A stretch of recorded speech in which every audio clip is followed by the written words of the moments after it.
Good morning. I know. Red, where you been? I've been around. 2014 has proved to be a year that's had just as much disappointment for me as causes to celebrate.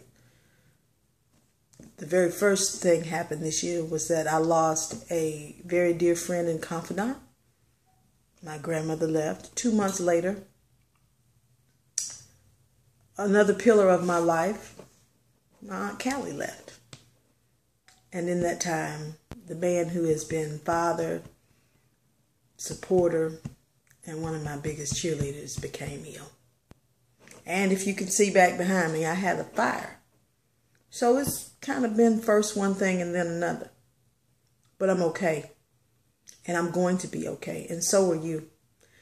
It's possible that this year has been the same way for you, that you've had just as many disappointments or causes to be disappointed as you've had to celebrate. And if I were to sit down and talk to you and ask you how you were doing, you might be able to tell me the same thing. Red, it's been first one thing and then another. But I want you to be encouraged.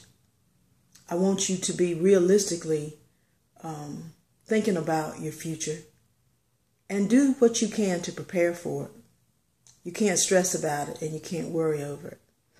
I found out sometimes that when I was anticipating something that might not be pleasant, that the worry over the situation and the anxiety preceding the situation lasted longer and was worse than the actual event itself.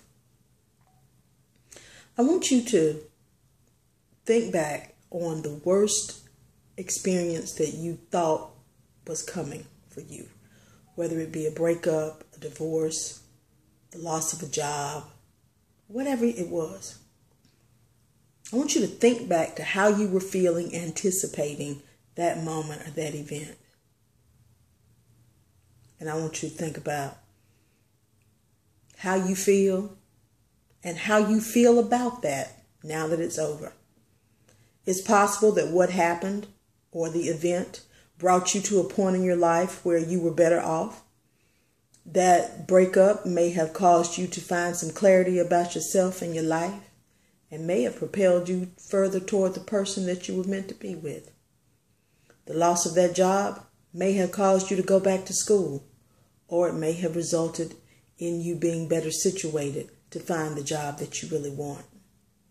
Be anxious for nothing. And I was reading in the Bible this morning. The Bible tells us that He will keep you in perfect peace if you keep your mind stayed on Him. And even if you're not a believer, I believe that what you think and what you decide to feed your mind and your spirit with greatly affects your outlook on life. So think about the good things. Think about how you have overcome things in your past. You're still that same resilient person. Think about the good things. And think about just how much reserve and resolve you have within you.